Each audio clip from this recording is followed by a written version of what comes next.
Hey everyone, my name's Trent Foote and I'm part of the cyber psychology team at Victoria University. And today I'd like to introduce you to my research project, Online Flow, individual differences regarding one's absorbance by their gaming activity and their translation to real life information. To have a bit of an overview of what I'll be covering today. Firstly, what is online flow or gaming flow? Are there any individual differences? And if so, what is their meaning for how one is outside of the game? Why is it important to know about such differences and their meaning? What do we know and how can the current knowledge be expanded in a meaningful way? And finally, what is the methodology that the current project is going to follow to address these gaps? So to begin with, it's probably important to answer a few different questions. Firstly, what is flow? And secondly, does it exist outside of the games where it was first identified? So yes, it does exist outside. And when we look at the construct of flow, it was first introduced in the context of positive psychology. It was initially aimed to describe the level of high engagement of individuals whilst performing their activity of interest. For instance, it was observed in painters who could be engaged with their work whilst painting to the point that they would then become so disconnected from their context and surroundings that they were losing a sense of time and understanding of what was going on around them, and they were experiencing a whole new level of enjoyment and satisfaction. And this was more related to their activity than it was the final product. We describe this state of flow being where one is deeply involved in what they are doing.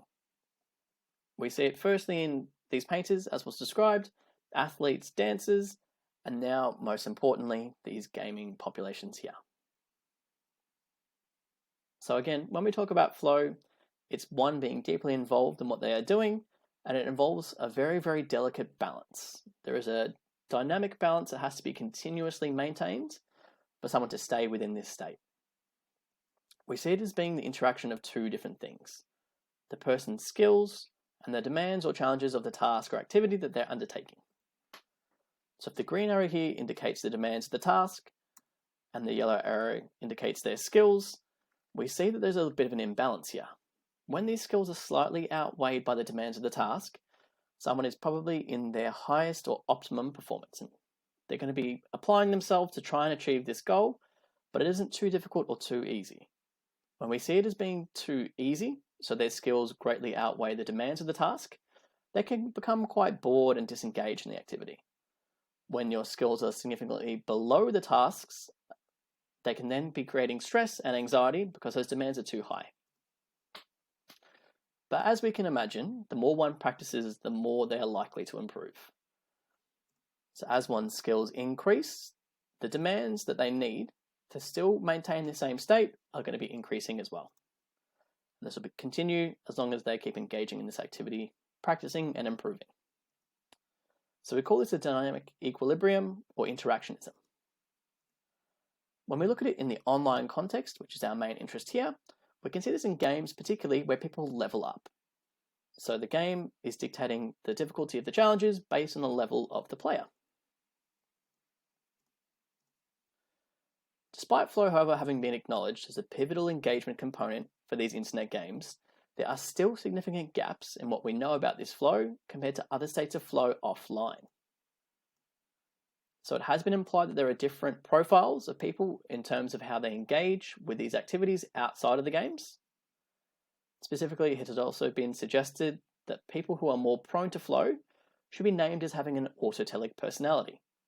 When we break down what the word autotelic means, auto refers to the same, telic being the aim. So it would mean that the aim is the activity itself and not its completion. So they're actually doing this thing because they enjoy it and not because of the end result. Findings have confirmed these differences as well across the different flow-inducing domains. As described before, things like sports, arts, dancing, all finding these same differences. However, despite the concept of flow now describing our online medium, so online games and activities, and any engagement in that realm, these different profiles have been implied to exist, however they've never been investigated. So this is particularly important when it comes to online games, where flow has been associated with their addictive capacity, as well as their beneficial outcomes. We can use these both in training and or treatment. So for things like the training tool Burn Center, it's an online activity training people to become more aware of the health professional requirements in a simulation game in a casualty disaster scenario.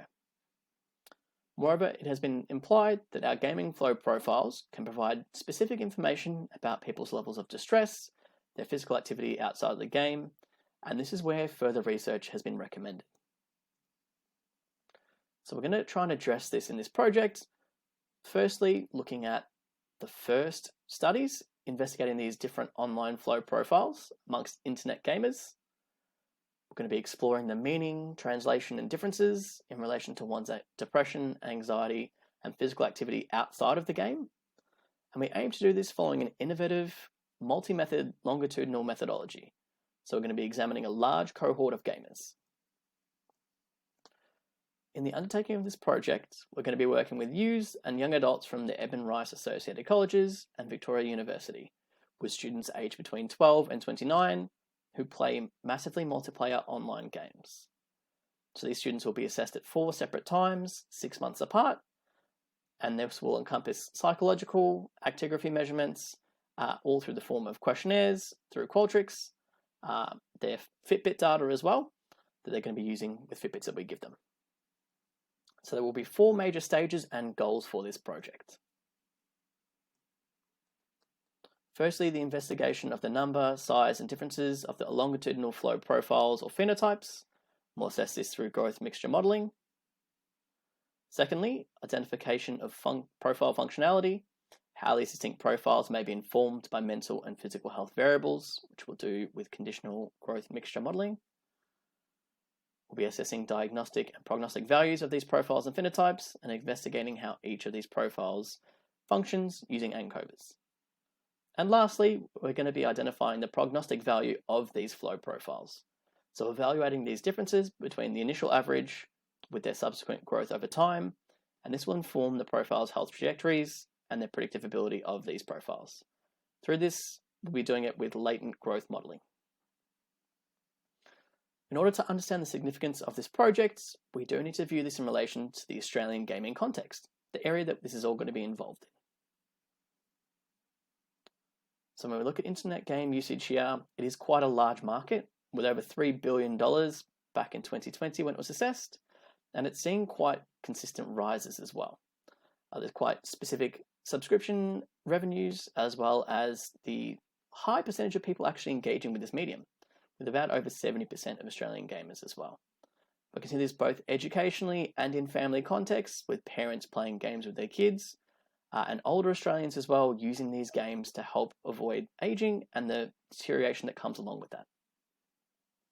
We can then also see locally, in Melbourne here specifically, 30% of the local game production is based, as well as about 83% of our total income being generated overseas, so exporting a lot of this work. Some companies of name or merit, we've got League of Geeks in Melbourne, who have made the game Armello, an online digital board game.